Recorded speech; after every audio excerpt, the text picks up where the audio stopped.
এই মুহূর্তে বিশ্বের সবচেয়ে বড় আতঙ্কের খবর নিয়ে আমরা হাজির হয়েছি।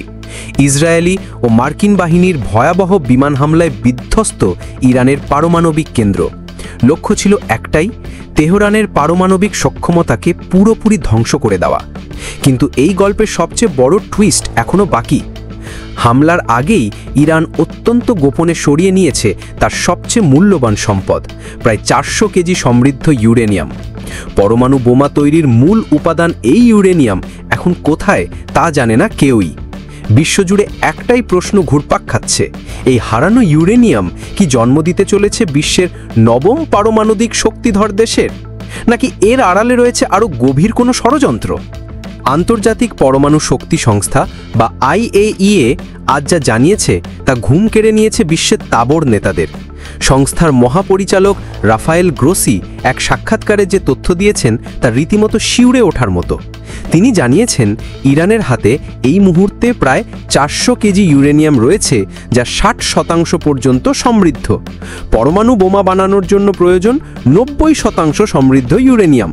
অর্থাৎ ইরান এখন পারমাণবিক বোমা তৈরির থেকে মাত্র এক কদম দূরে দাঁড়িয়ে। গ্রোসি বলেন, ইরান এই মজুদ রক্ষার বিষয়ে কোনো রাগঢাক করেনি, কিন্তু সেই নিরাপদ স্থানটি কোথায় সে সম্পর্কে আমাদের কোনো ধারণা নেই।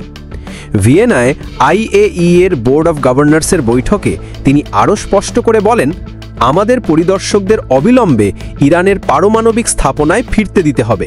ওই 400 কেজি ইউরেনিয়ামের হিসাব মেলানো এখন আমাদের কাছে সবচেয়ে জরুরি। বিশেষ ব্যবস্থা, এই দুটি শব্দই এখন জন্ম দিচ্ছে হাজারো প্রশ্নের। কি সেই বিশেষ ব্যবস্থা? IAEA-কে না জানিয়ে কোথায় সরানো হলো এই বিপুল পরিমাণ পারমাণবিক উপাদান? বিশেষজ্ঞরা বলছেন, সংঘাতর এই ধোঁয়াশার আড়ালেই ইরান তার চূড়ান্ত খেলাটা খেলতে পারে। এই 400 কেজি ইউরেনিয়ামকে 90% উন্নীত করতে যে সময় লাগবে তা হয়তো কল্পনার থেকেও কম। তাহলে মূল প্রশ্নটা হলো, কোনো গোপন ভূগর্ভস্থ কারখানায় কি এখন চলছে পরমাণু বোমা তৈরির চূড়ান্ত প্রস্তুতি? যুদ্ধের আড়ালে ইরান কি নীরবে নিজেকে পারমাণবিক শক্তিধর দেশ হিসেবে প্রতিষ্ঠা করার দিকে এগোচ্ছে? যদি তাই হয়, তাহলে মধ্যপ্রাচ্য সহ পুরো বিশ্বের নিরাপত্তা ব্যবস্থা মুহূর্তে ভেঙে পড়বে। শুরু হতে পারে এক অভাবনীয় সংঘাত। পরিস্থিতি যে কতটা ভয়াবহ তা IAEA প্রধানের কথাতেই স্পষ্ট। তিনি বলেছেন, সংঘাত বন্ধ না হলে তাদের পরিদর্শককে ইরানে পাঠানো অসম্ভব।